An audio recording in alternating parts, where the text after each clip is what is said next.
It's in the room, just look up once and you can find us. Our song should have more plays, but we too dope, they rewind us. All my talk is lined up, every day my girl get fined up. All my clothes is local, bitch, I really rock designer. Let's go, gang, highest in the room, yo, we get fucked up. Hey, you can count on Trey, can't bring the loud pack. Hey, get us in the stew and that's game over. Western Metal Building, that's Oh, we're recording. Yo, there we go. We are live, and yo, this is a special Grow Me episode of the Kuya podcast, and I'm live with the legend H from Budtrainer, and he is going to guide you through building your first grow. Because I got to say, I'm kind of fanboying out a little bit, H, because I saw you on THC, and I've seen you on a lot of the content that you guys post on Budtrainer, and you're already my teacher. So I kind of want to share your knowledge with my audience. So like for me, I wanted to just establish and say that I have all Budtrainer pots in my tents right now. I have 3 tents going, and in every tent, every pot, it's a Budtrainer pot. I go from 15 gallon to 7 gallon. Wow, nice. And then, yeah, but as far as my first question to you would be, what would be the first steps if you wanted to establish your home grow? Because I think people who are tuning into this, that's probably the first thing that they would want to ask is from a person who's like, how long have you been growing? And, you know, give a little bit about yourself, of course, but at the same time, what would be that would be my first question to you is like, what are the first steps? What are the first things you want to buy? What are the first things you want to think about when establishing your first home grow? Yeah, no, thank you for the question there, Eric, and thanks for the props in the beginning. I really appreciate that. So glad to hear that you're a big fan of our products, and we're always trying to make them better and better because we love this. We love gardening at home, and we love gardening cannabis more specifically. So that's what we're about, right?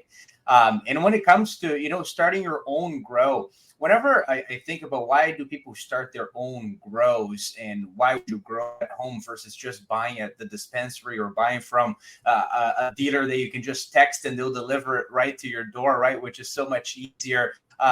And because, as you know, there's the work involved in growing. In the end, it ends up being cheaper. But a lot of people, they have that money not to grow, but they still want to grow their plants, right? Because they want more than just to save money or to avoid having to go to the dispensary and so on. They want to do something with their time, be it, you know, reading or playing video games or doing whatever. They want to garden a little bit, right? It's a good use of a couple hours every week. And that's what we find most people come into the gardening space for. Now, if you're going to come into this space to have fun and then you're going to encounter an experience that is not like that, you're going to give up on that gardening of cannabis very quickly, which in fact was almost me. I've been a medicinal use for over 10 years. 5 years ago, I started growing, which was right after Canada legalized. They legalized in like October, and the next summer I was already growing cannabis, and I was a huge fan of it. I wanted to grow because I had time in my hands, I had a backyard and had a lot of light. My neighbor happened to have 2 extra seedlings. He asked me if I wanted them. I'm like, well, why not, right? And I ended up just doing it or starting for the sake of it. But then I got really passionate about it and I wanted to spend effort into it because I wasn't going to grow 2 plants in my backyard that were going to be bad and then I wasn't going to consume that. But I wanted to do something that I was going to be proud of, right? Mm-hmm. And that's where I encountered the biggest difficulty, which was go find knowledge online that makes sense and that's consistent, and you can never find it. You know, if you go look up how to grow tomatoes or peppers, it's pretty consistent what you find out there and you can find answers. Mm-hmm. But how to grow cannabis, you're going to find all answers from everybody, and they're all different and controversial a lot of times, right? So everybody got their own opinion. Everybody got something, right? Yeah. That's especially exactly section. it. Well, there we go, right? And the thing is, they're not wrong, but they're not right 100% of the time either, because a lot of the knowledge comes from experience, and what those growers experience is very unique to them. However, if you go to follow their method, but there's a couple of things missing that's from someone else's method, now all of a sudden the 2 methods don't work, and then you don't have good results. Right? So after a couple of years of frustration and realizing that, this wasn't really going to go anywhere with my own self-learning, I decided to go to college. I decided to learn how to grow cannabis at a commercial scale because I wanted to work in this industry. I was like, no, now I got this bug. I want to work for a large licensed producer out there that I'm going to be able to, use all this knowledge. So I got a postgraduate degree at Niagara College here, right at the border of the US and Canada in Niagara Falls, for commercial cannabis production. It was like an 8-month postgraduate degree. I'm an engineer before that.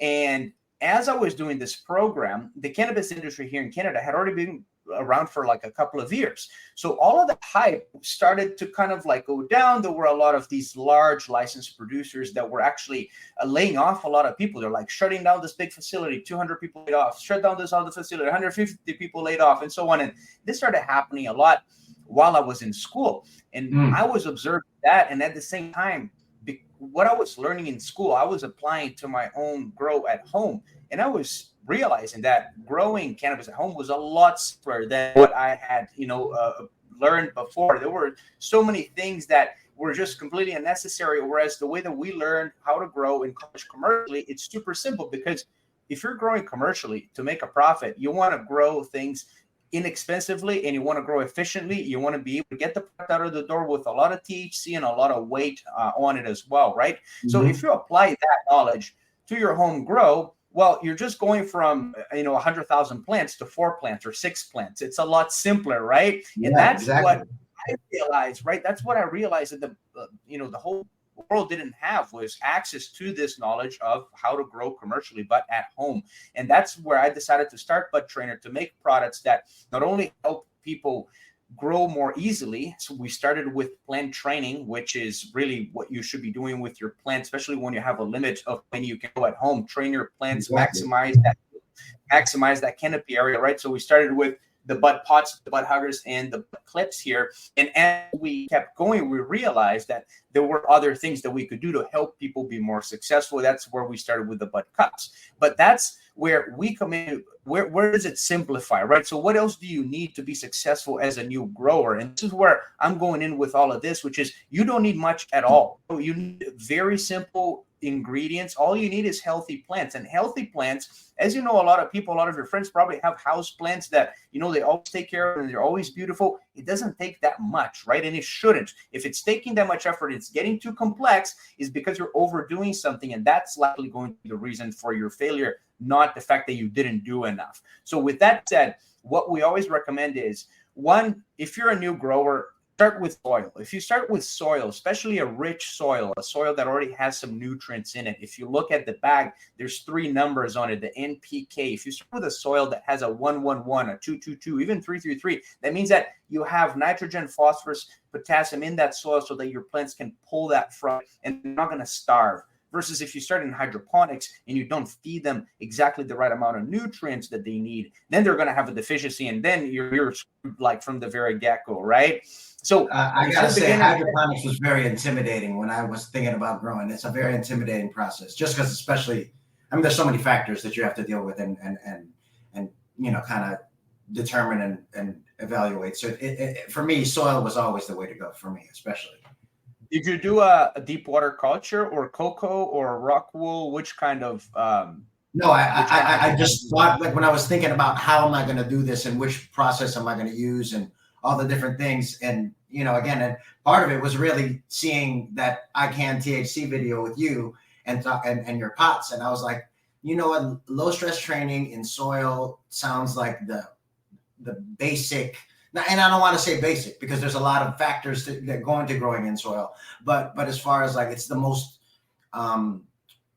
entry level way of getting into it. So then that way you can even determine what you put into the soil, whether it's synthetic or organic nutrients. And obviously the difference between, or the lack of difference between how the microbes in the soil determine whether the nutrients are, how they take that in. So, but either way, like, so yeah, no, sort of picture here. Here comes the next part. You were talking about the organic versus salt-based nutrients. Synthetic. Sorry, we actually recommend you use the soil with synthetic nutrients. So you actually complement with both of them, right? And what we're experimenting now is with a new brand of nutrients that is just top dressing, so that the watering itself take care of it. But during the flowering stage, we're still going to put a little bit of salt-based synthetic nutrients in that water just to guarantee. So to your point, you can start with the soil, like you said, which has those microbes initially there to give your seedling at its most delicate phase between week 0 and 4 to 6. It gives it everything it needs. Then you can start feeding a lot more nutrients because it's time to go into the flowering stage when they start consuming a lot more nutrients anyways. Your soil is not going to be able to feed it. Unless, of course, you're growing in large pots and you're going the organic route, which is not something that's so beginner friendly organic. It needs a lot of knowledge to be acquired over time, right? I have actually never grown organic, and I want to start at some point, but I haven't been postponing it because I know it's so much that I'm going to have to learn that I'm like, oh, I'm going to open that can of worms at a later point. I'm not going to do that right yet. You know what I mean? You know, and I played a little with it bit. I played with a little bit of like KNF and a little bit with like building my own labs a little bit on my first and in the middle of my second grow. And to be honest, it's almost easier to just, especially when you're first starting out, you figure out how you want to do it. And then you get the products that you want to buy because it's a lot easier than making your own stuff for sure. It's at the end of the day, none of us are expert at it, so you never know what you might be. Like, especially, I always worried about the labs, or any kind of like compost that I make because I always, I don't know if it's for sure safe enough to put into the, into the stuff that I'm going to ingest. So it definitely is for me. This organic route is, or synthetic route, even all synthetic route is a better way to start out, I think, for sure. And I agree with you 100%. But so. Yeah, Oh, go ahead. Sorry, go ahead. I was just going to say the other, like you're saying there, the teas and so on, and it's a lot more messy to go organic, and it gets a lot more dirty. You have to wash things a lot more often, whereas I find that the synthetic is just more clean, more hygienic. And again, you do use some organic. You use that synthetic as well. Like I said, we're trying with that top dressing, which is what we're always trying to do is how can we do it in such a way that requires less work and has more fun. Nobody likes to be there spending their whole time mixing nutrients. In the beginning, it's okay because you've never mixed nutrients before, but then give it 5 balls of nutrients later and let it tell me how much fun you're still having. Exactly. Like if you start up your plant count, you got a whole bunch, now you're mixing a whole bunch of nutrients and it's a different story. And for me, it's the math and trying to the relation to how many milliliters versus gallons. And that sometimes can be a little bit funky. Well, then you have to ask yourself, which is, what do you really want? As a home grower, what do you want? Do you want a lot of volume? And then how much volume do you really need, right? Like, especially personally, I grow beyond like what I need most times, and then I can make hash out and extract that and make all sorts of other things with the excess, because in the end, even though sometimes my plants don't even go well because we're experimenting with something new that doesn't work out, so I'm still like taking risks and doing this, and it's like plenty of, right? So I feel like if you're a home grower and you're growing for yourself, you're doing it as a hobby, but also because you like super high quality flower, it's sometimes better to just sacrifice that volume and get super high quality flower. You know what I mean? Like you get 2 to 3 ounces per plant. You have 4 plants. You can grow them 3 times a year. That's like, over a pound a year, 1.5 about a year that you can be growing. And that's quite a bit to be consuming every month and every year, right? We can always try though, right? Yeah, exactly. We can always do more. But exactly. So that's kind of like where I look at it, which is we want quality. That's kind of what we're going for. A lot of licensed producers, and especially the ones that are not doing so well, they go for volume, whereas the ones that are doing well, that are selling a lot in the market, they go for quality. You know what I mean? So I think that there's something in flower, especially, that when you go for quality, it's really worth it. Otherwise, unless you're just extracting everything or making edibles with all of your grow, then you can go for volume. You're just going to throw everything in a blender pretty much and, cook it or extract it. But I feel like going for quality also makes the experience a lot more fun. So that's why I don't risk going on the extremes like deep water culture, where you're going to get like huge growth, like massive, the biggest like that you can get for any other growing. But any mistake, and there goes the entire grow as well, because they're so Exactly. delicate. You've got to wash those roots and everything. And same thing with fully organic, right? That it has to be consistently moist, and you have all these bugs in it and all of these worms and everything else. So you're creating a whole ecosystem, and they're super like respectable, but it requires a lot of knowledge, right? So where we're going is, how can you, because there's so much to it already, why go so deep, all like nooks and crannies? Just get a good fertilizer regime, get some soil, get really good now, the bud cups, get good transplant cups, get good cups that you transplant them in. Do some. I saw those bud cups, man. Because because you're so scared with your seedlings, even when they're 2-3 nodes high, you're like, man, they're just growing. But then you get that easy just pop in and out, and you're able to the ease of that makes I for the new grower, especially when the first time you're handling a seedling into uppotting. It is that those are amazing products. I love that. Can you show it and kind of show how it works? Yeah, of course. So these are the bud cups here. Actually, I'll show you the black ones because you can see how they work. And there are new products for you to start your seedlings in. So instead of starting your seedlings in the red solo cup, which we're all used to fill them up with soil, you cut a few holes at the bottom, and then when it's time to transplant your seedling, you gotta pick it up, put your fingers like this, and then flip it upside down, right? And then all of that dirt falls, and you got to squeeze it. By the time you pull it out, there's even more dirt falling. That's really stressful to your roots. And when it's time to transplant, you got stressful to me, bro. I don't want to kill the plant. It's stressful to me, for real. That's exactly it, right? Well, and then imagine a new grower trying to do this for the first time, right? It's very stressful. And I guess like anxiety provoking more than anything for them, right? So that's where with the bud cups, what we've done here is it's basically a bottomless cup that has a bottom that's separate from it, that just sits right where this little ridge is over here. So basically the bottom is always raised by a half an inch where this little ridge is there. And once the top is in, it covers it, as you can see there.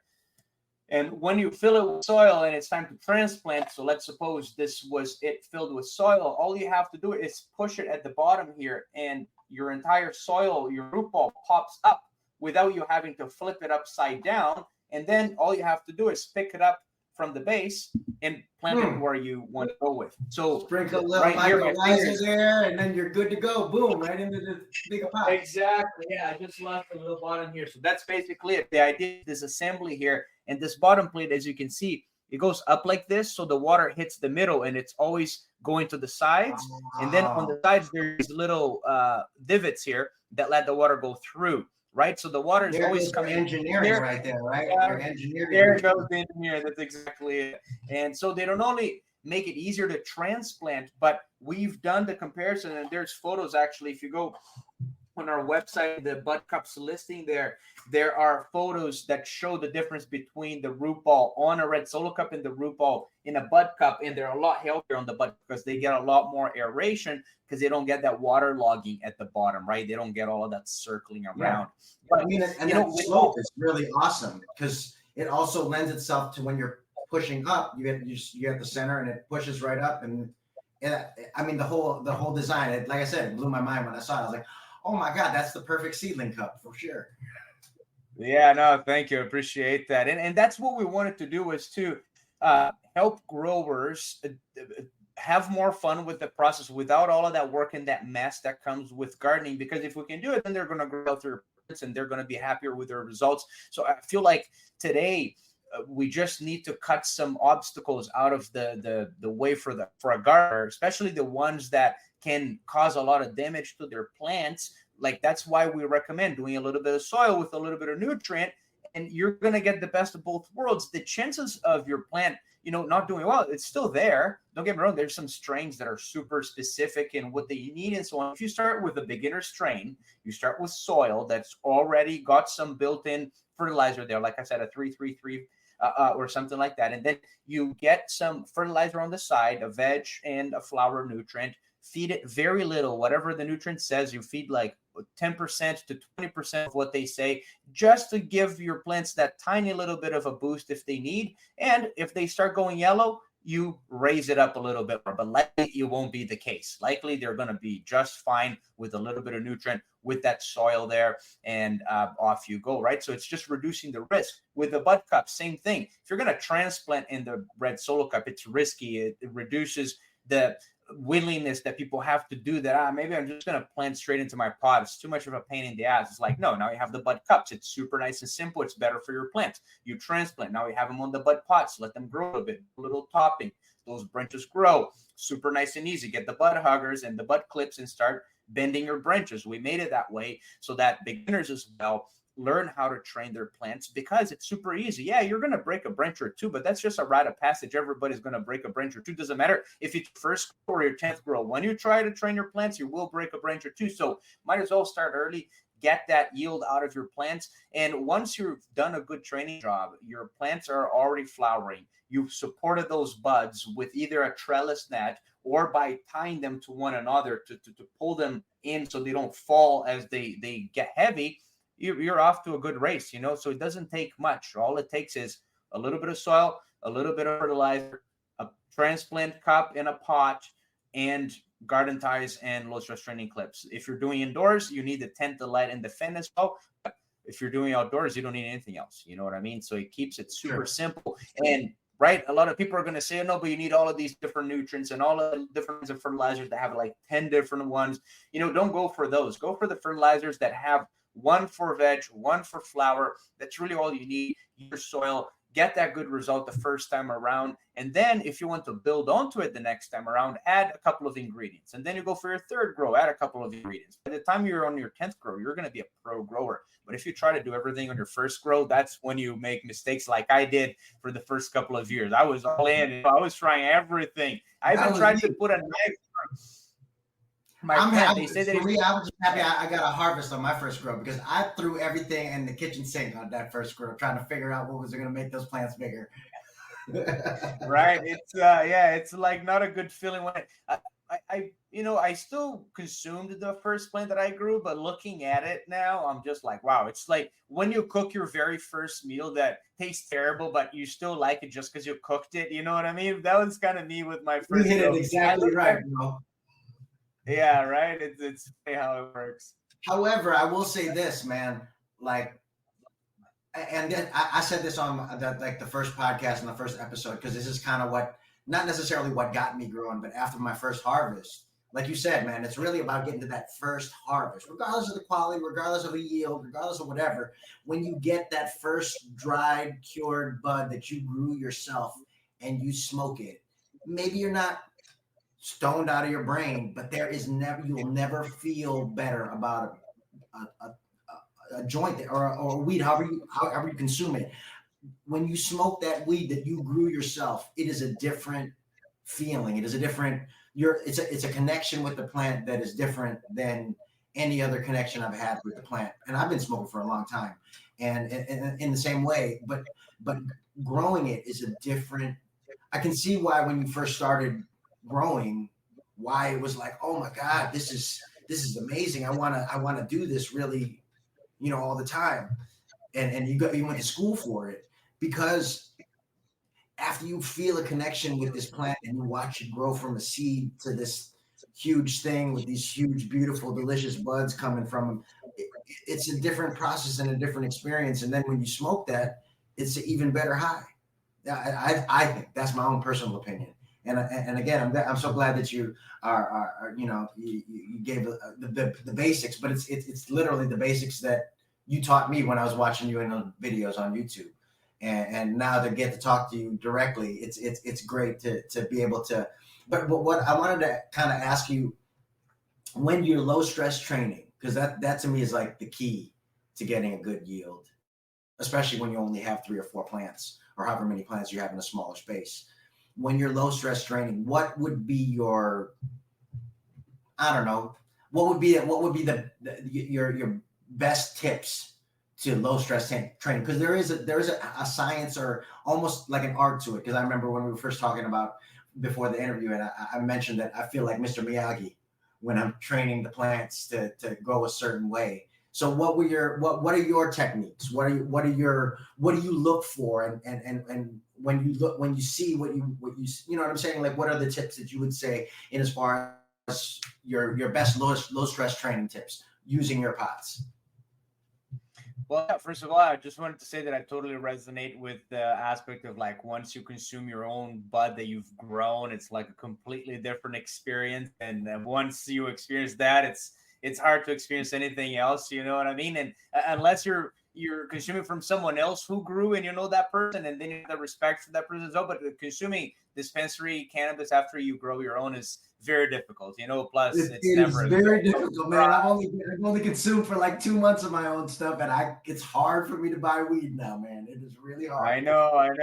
Exactly. But anyhow, with low stress training, I think it's essential. Like I would never grow without low stress training myself, just because it's one of those things that once you learn how to do it and you learn the values of it and you learn how much more you can get, it's like, why not do it, right? So it's the same thing as once you learn what's a really good nutrient or fertilizer brand that you use, why go around switching to other? Like you stick with what works, right? So with low stress training, it's one of those things that 95% of commercial growers, the people that are doing it for a profit, out licensed producers, they do it. So low stress training is not just a joke. It's not just something that's like, let's just do it for fun. I mean, bonsaiing is just for fun. That's not increase your yields, and I have all the respect for that. It's a hobby in itself, right? But low stress training, when you look at it from the perspective of yield and from the perspective of increasing your cannabinoids,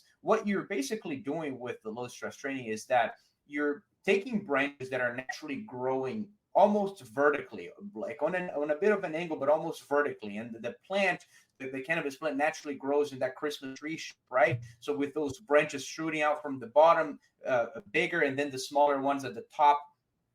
So when you low stress train, what you're doing is you're doing what's called breaking the apical dominance. The apex is like the top, and apex is a word that's used for mating. The apex predator, like, you know, the top thing. So when you break the apical dominance, you're breaking the dominance of the apex. So by bringing that top down, by doing, for example, a classic low stress training where you just bend the plant sideways, what happens now is that those bottom branches that were previously not the apex, now they all of a sudden become the apex because the side branch is now higher than that top branch. And the plant notices that because it's collecting light from the light source from the sun. So now the plant's going to go like, whoa, my light sensor on this bottom branch here just detected that there's more light than the top does now. So I'm going to put a bit more of growth hormones at secondary growth. Instead of the apical growth is the secondary growth, which are your side branches. And then that's what the plant starts doing. So all your side branches start growing with the same apical dominance because you just flattened it all out, right? You took the dominance from the top bud and you put it on all of the side ones. Now, why does the plant want to grow one top bud? Why doesn't it want to grow nice and flat? Well, that's because when a cannabis plant is out in the wild and there's a lot of them in a field, what they want to do is, looks like we went offline there, but I'm going to continue just in case we're still online. Oh, there you are. Okay. We just lost your video there for a second. You're still good? Yeah, we're good. I'm good. Okay. Kurt's jumping in here for a second, guys. That's just me changing the layup. So if you see the changes, don't worry. It's just me kind of centering who's talking a bit more. Okay, sweet. Thanks, Kurt. So why do cannabis plants want to grow one tall, big bud? Is because in a field where they have multiple sisters and brothers around, they are going to think of reproduction. How can I survive? Well, if they go flat and to the bottom, all of the brothers and sisters are going to grow taller than that plant. They're not going to be able to collect pollen that's going to come from the air, from the wind. On the other hand, if they grow tall and skinny with one big top bud, they will more likely get that pollen that's going to come with the wind.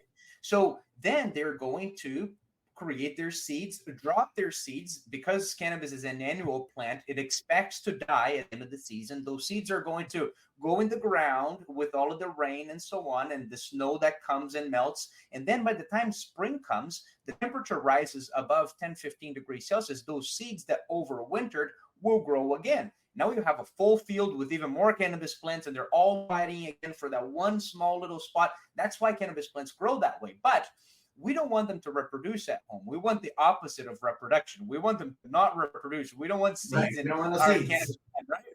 Exactly. And what Those we little do want firecrackers in the joint, you don't want that. Exactly. So we want to kind of break the plant's nature of growing in that one apical dominant, with that one apical dominant bud, breaking that apical dominance by letting all of them collect light. Because then what happens is the plant still wants to maximize its chance of success. It still wants to maximize its chance of reproduction.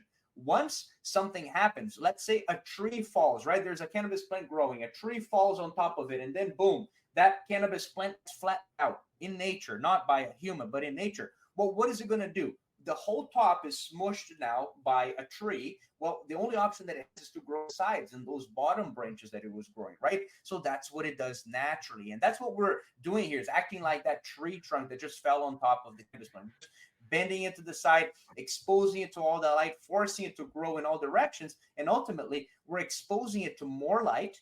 So when you look at the area, as solar panels, you're getting all the solar panels that were one on top of the other, and you're spreading them all out, right? Now, all of the solar panels are catching the light, and not just light, but for plants to photosynthesize, for them to grow and create sugars and all of the good stuff that ends up giving us those crystals and those cannabinoids at the end. They need CO2. They need airflow to come and take away that oxygen that they just put out, and then bring new CO2 in. And then they bring that CO2 into their leaves with the light that's coming from the top. They do the photosynthesis, and then they put out oxygen and water in form of water vapor again. And then the wind comes and takes it all away. So that's why training your plants helps. You increase the light exposure. You increase the amount of light that goes through them, which all in all is not what it wants in nature, but it's what we want in real life, which is to get those nice juicy buds that it doesn't hurt the plants. It doesn't hurt the plants. It's still perfectly fine. It doesn't mind being bent over a little bit to expose those lower nodes, because it's a resilient plant. It's a strong plant, and I think that you perfectly described and justified why everyone should be low stress training their plants when they're grown at home. Well, there we go, and that's why there's different levels of training as well. Right. So, I mean, a tree falling on top of a cannabis plant and kind of almost breaking it, that's aggressive, high stress training. Low stress training is better, because then you're not stressing the plant to the point that it's having to stop what it's doing, which is growing, to go fix what's getting broken. So high stress training, where you actually go and you crack a branch and you break that branch to the point that the plant takes a few days to form a knuckle around there and then starts growing strong again. Well, while that branch is going to grow strong later, and I've done that before, like high stress training, an entire plant broke it to the point that all of the buds were pretty much, or the branches were down, and then they all came back up. But that stunted the plant for too long, almost 3 days to 5 days. And that was time that the other plants were growing and still growing. They still grew thick branches, but didn't have to high stress train them, just low stress training, which is really pulling those branches down the point where they're almost going to break, but they don't. And that's why low stress training, it always takes practice. It takes practicing, and you're going to crack a branch or two, and that's okay. Just tape it up. And if it's too late and you actually break a branch, that branch is not going to take any more energy from the plant now, which means the plant's going to put energy toward the other branches, which is almost like pruning, right? Breaking a branch. You can also throw it into a little bud pod as a clone.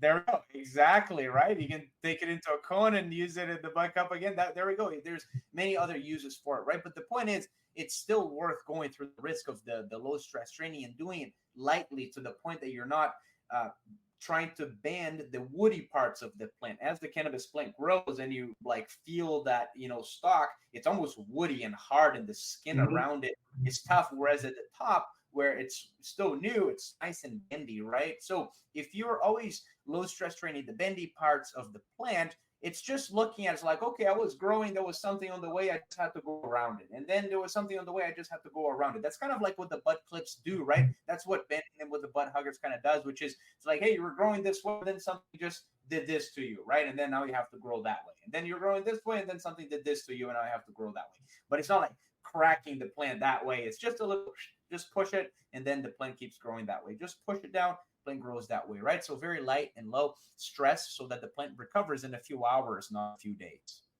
And see, for me, like people talk about how it's low stress for the plants, for sure.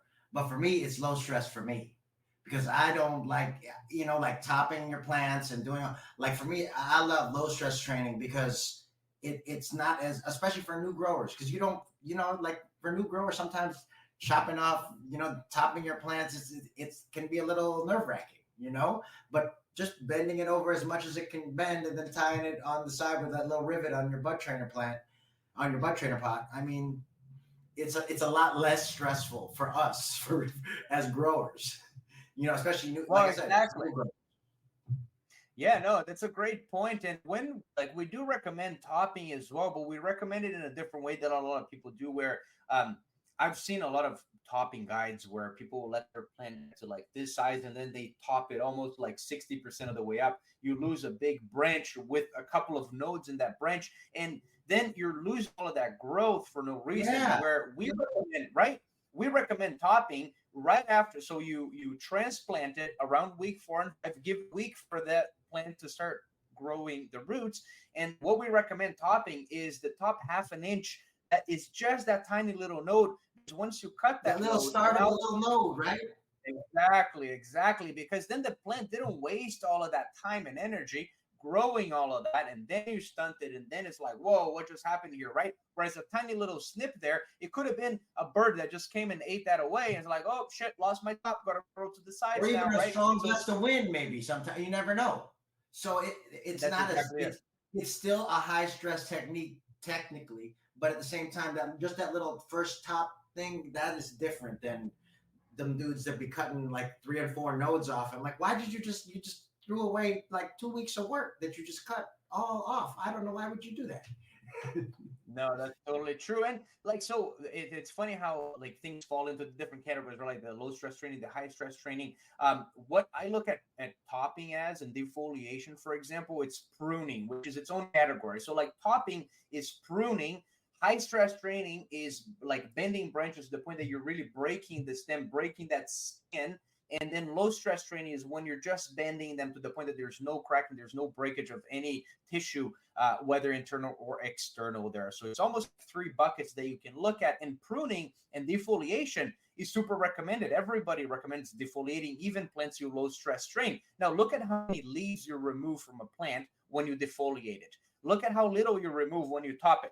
But the topping is going to do a lot more for you than defoliation will, you know what I mean? So that's why we recommend like doing the topping. It's really not high stress at all for the plant when you remove that little bit of it versus letting it just grow naturally and bending that whole plant down, because it's a lot easier to let it grow and top it, and then you have a bunch of branches to bend down versus having to take care of that trunk that's then going to have all of those side branches, right? That is a great point. Thank you for that. That's great, man. I don't want to take up more of your time, man. We've been going. You said you wanted to do 30 minutes. We're already at almost 40 minutes. So I'm down to keep going, and I'm down to and I know Kurt was going to join us for some other stuff and some other talk. But man, I'm excited. I'm excited with the fact that you gave me so many good first steps.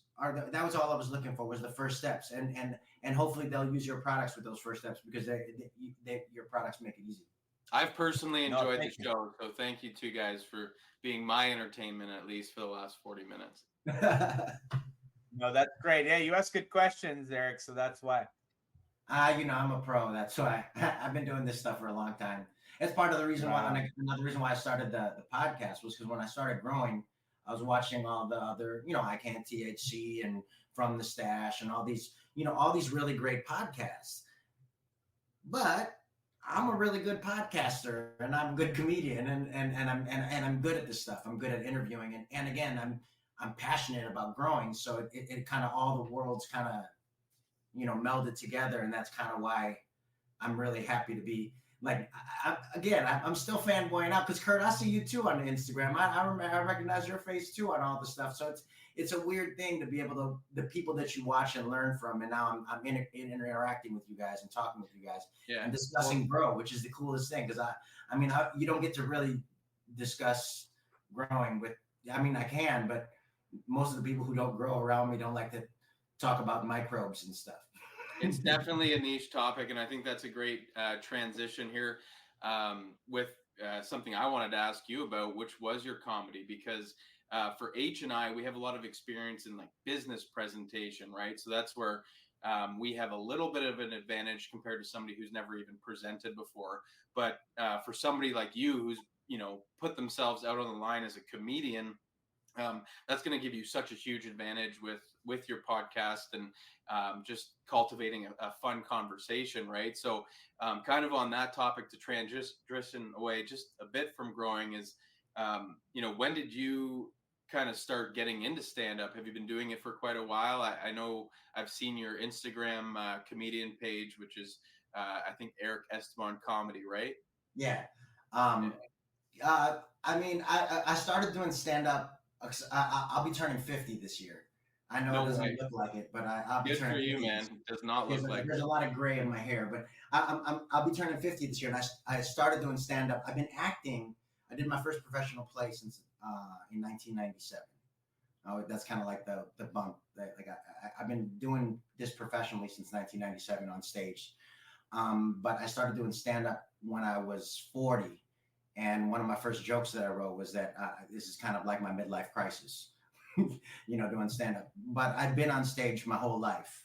So, but, for me, like, comedy has been a thing that's been a part of my life, even when I was younger.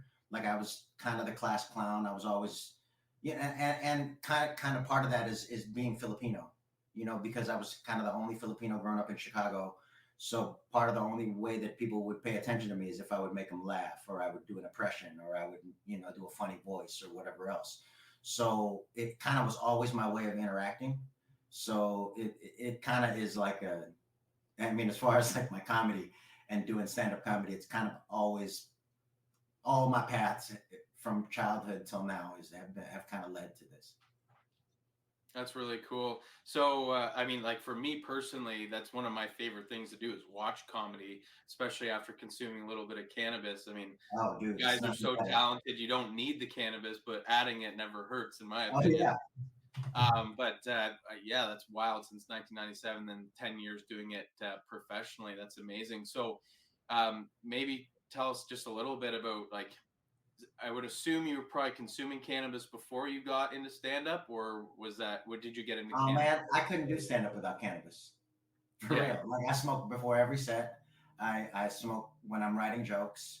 I smoke all day, and every day. But at the same time, it's my medicine. Like everybody talks about how this plant is a medicine. It really is a medicine, because when I was a young kid, I was diagnosed with ADHD. I was the hyper kid who always couldn't stop talking and cracking jokes in class, right? But my mom never prescribed Ritalin, so it's kind of like me trying to figure out how to find out how to, regulate and slow down my thoughts in my brain, and just everything. And when I discovered cannabis, and especially when I moved to California and was able to kind of consume every day, it was a different game, because I got my medical license and then of course now leveling up and been growing for the past year, it's a totally different thing, because now I want to incorporate it into every aspect of my life, as far as like even my comedy, because my podcast is really about merging the two worlds of comedy and cannabis. And like the guest list is people who can teach you how to grow, and people who are going to make you laugh and consume cannabis to do that. Like one of the guys we have for our next episode next week is Keith Pedro, who's one of the biggest Filipino Canadian comedians. He was just nominated for a Juno Award for his album Trilopino. Yeah, and he's and he kind of goes into the whole underground comedy and cannabis in Canada, and that to me was so interesting and so intriguing, because I was like, at one point he had described the run of the show and how it goes, and how everybody's like, it's like almost like a hot box of a room where everybody's smoking. And I was like, oh my God, you just described my dream comedy show. Oh my goodness. I want to go to Canada, because you guys are in Canada now, right? Yep, absolutely. Yeah. Right. Well, and you're in California, correct? Yeah, I'm in Burbank, California, just like Johnny Carson. So one of the things I know for H and for me, like we wanted to, be able to consume the amount that we wanted. And we both kind of use it medicinally as well as recreationally. But being in California, you guys were where Canada is years ago, where the supply is so large, and obviously that has the effect on price, right? So, as somebody who's got another profession, which I imagine writing takes up a lot of your time, unless you're, purely improv, but growing's a big hobby. It takes a lot of time. And if you had, a large supply of cheap weed, and California is known for great weed too, what really kind of pulled you into growing? Because I don't know if it would, in California, there was as many barriers to getting high quality cannabis at a low price. Oh, no. And to be honest, it was more of, because I started smoking, I think when I was, like, the first time I started smoking was like 19. So I've been smoking for a minute in Chicago. And in Chicago, when you're smoking in the late 80s, in the late 90s, it was like you were risking your freedom to smoke weed. So you were really, it was a different time. But then when I moved to Cali and was able to get it all the time, it was great. I loved it. I still consumed every day and all that.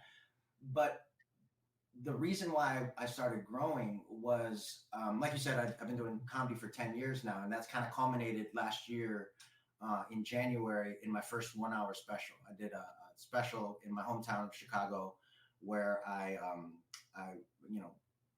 rented out a room, and 4x3 Productions produced it. They had like 4 cameras going, and I filmed my first 1 hour special and got a standing ovation. And then, I had to wait for it to get edited. And that was, a few months process. And it was kind of like, I had worked for 9 years to do something and accomplish something, and then finally accomplish it. And you think like everything changes, but really nothing changes, especially when you're still waiting for it to finish and come out and see how it actually comes out. And so I don't want to say I got depressed necessarily, and I wouldn't, because I know people who are depressed. I wasn't depressed, but I was more like, what do I do now? And I know that I'd always wanted to start growing. And when I started, like I said, those videos and all these different videos on YouTube, because I went to YouTube University to learn how to grow weed, and then I just started figuring out that it wasn't just I love partaking of cannabis. I think the whole cannabis culture, from growing to the smoking and all the different ways of consuming, but also the medical aspects of it, and the different ways that it benefits and helps the whole society. I mean, even just the fibers of hemp, and how I have pants that are made hemp that are probably the most comfortable pair of pants I have. So like I've really kind of fallen in love with this plant to the point where I want everybody else to. Like I shared in my first episode of my podcast that I was so scared to tell my parents. And in the Filipino culture, drugs are just, obviously the Terte, if you know anything about that, like drugs are frowned upon. And when I told my parents, I told my mom that, I smoke weed. I've been smoking weed since I was 19. I smoke weed every day. I told my mom, I'm like Filipino Snoop Dogg. That's what she said to her. And she didn't get the joke. But then all she said to me was, can you get me some? Because no way. Yeah, no, because she's a cancer survivor. And so the edibles help her to fall asleep, get rid of her headaches, get rid of any pain that she has. So she takes edibles all the time now. So the fact that I was able to share that, my experience with my mom, and now, she's in her 70s now, like the fact that she can now in her old age enjoy cannabis the way that I enjoy cannabis, and it'll help her. I mean, that's like a dream come true. So it's kind of everything in my life, and all the aspects have kind of come together to this. And again, like hanging with y'all, I'm talking with you guys, the guys who I was watching and teaching me how to grow. And now I'm talking with you guys, and you guys are asking me about my comedy. It's exactly the thing that I wanted to have happen when I started growing. And that little break after my special, that was the time that I needed, and it almost was like a little bit of a pause in my grind, but it kind of gave me a new look and a new voice, because now I want to talk about this all the time. Mm-hmm. No, that's amazing. And yeah, I mean, to your point, it's we've had this plant been villainized, like it's the villain in so many ways, just because of the propaganda and stuff put against us. And it's amazing to hear that your mom was open-minded enough to do that. I know both my parents definitely tried to steer me away from it. I'll remember like one story though. I was a pretty competitive person. I still am. But in high school, I'm playing more competitive sports, like really intense, working out every day, and just living that kind of lifestyle. You get pretty jacked up, right? So I didn't really smoke in high school at all, and then I started in college quite a bit more frequently. And the one time I remember sitting with my mom, she goes, "Are you smoking weed?" Right? And I thought she was going to be all disappointed in me. And I was like, "You know what, Mom, I am. And to be honest, it makes me feel better. I feel more optimistic about life. I'm enjoying my life more. I feel more relaxed when I'm trying to relax." And finally, she was like, "You know what? I think you might be better off smoking a little bit of cannabis once in a while." So it was like the 180, and it was just like, it was relieving to me, right? Because I'm like, my experience has been so positive. H, you can maybe talk about your experiences early on, but it's just been purely positive to me, other than, of course, the man-made problems of it being illegal when I started. Obviously, you in Chicago, before you got to California. So if the only bad aspects of your experience are human-made, there's something, wrong there, right? And it really is. I mean, thousands of years we've been using this plant, and it just in the last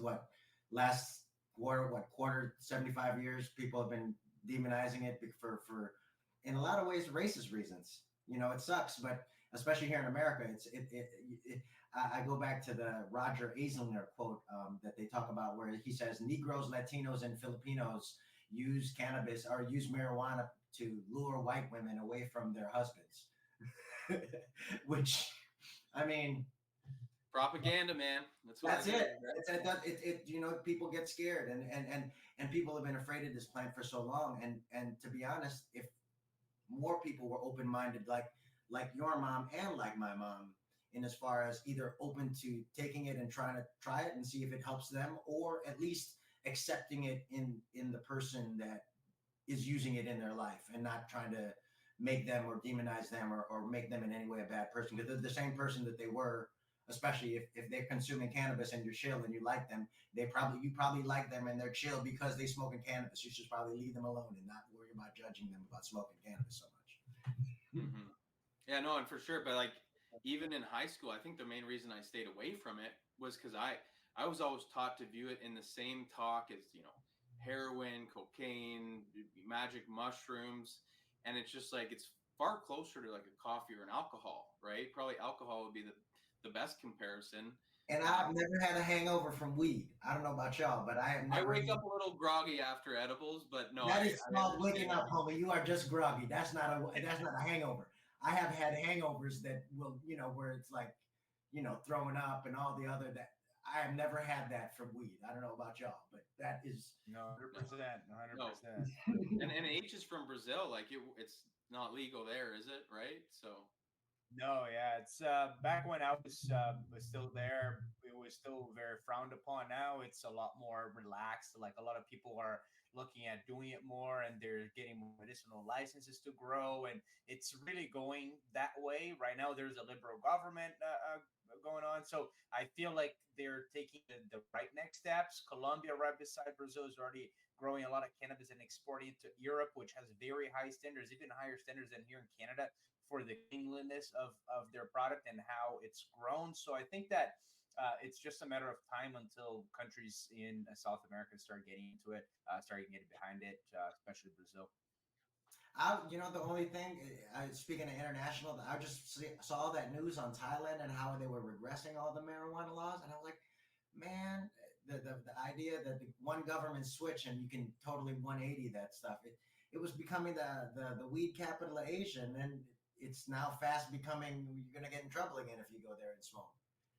Yeah, I know. It's very silly, but it's like one step forward, two steps back, two steps forward, one step back, and then you said it, man. Taking another step forward, So that's kind of what it is like in this space here. But we'll see what happens there. Maybe Indonesia will get in next, because they have great climate for cannabis as well. So that would be a good country to take over, especially because they have so much tourism there. So I don't know. It could be anything. Germany's up next in April. They're legalizing for the just growing at home for up to 3 plants. So that's going to be pretty exciting all the way. Our friends in the north, Yeah. Now, I'm excited for those Germans to start growing indoors because they're going to come up with some kind of crazy machine to make us grow huge plants. Because they're really crazy good engineers, those Germans. Right? Yeah, exactly. No, that's very true. They might have a button that's like a robot where it like moves up automatically or something. Yeah, I don't even know. I'm excited to see what they engineer. Yeah, we'll see some beer related strains, like some Oktoberfest sausage strain or something like that. I'm not mad at that. Or like a bong made out of like a beer thing, A beer stein bong. There you go. Das Boot. Yeah. Oh yeah. Hey, German company, shout me out. Canna Kuya Grow. We can do some German Filipino collabs. Yeah. Perfect. Absolutely. Guys, I have a call at 5 p.m. now in a couple of minutes. Cool. Yeah, no, I was just going to say that's a great time to wrap up there. I think, Eric, thanks for inviting us onto your podcast. Man, thank you, guys. If you're watching the video on our YouTube, thanks for checking it out, guys. Go follow Eric here on both his comedy page and his grow page. H, go head out to your meeting. Thanks for doing this as well, guys. And we're going to have a great one. Well, H, thank you so much, man. I really appreciate all the knowledge you've given to my listeners. My pleasure. Have a great one. Alrighty. But we too dope, they rewind us. All my talk is lined up. Every day my girl get fined up. All my clothes is local, bitch. I really rock designer. Gang, highest in the room, yo, we get fucked up. Hey, you can count on Trey Cap, bring the loud pack. Hey, get us in the stew and that's game over. Western Metal Building, that's a home run. Yeah, keep the up or leave the fuck a Folgers. Little bitch, I made the beat and dropped the full verse. I just hit a steal, I got dripped up. Package born and raised, bitch, I got dripped up. Y no se compara. Yo estoy con mi pana, se llama Trega, fumando ganja. Estamos con Cali, fumando en Cali, yo sé que traen ganas. Ella me dice, papi, que terminamos la cama. Highest in the room, yeah, we get fucked up. Hey, you can count on Trey Cap, bring the loud pack. Hey, get us in the stew and that's game over. Western Metal Building, that's a home run.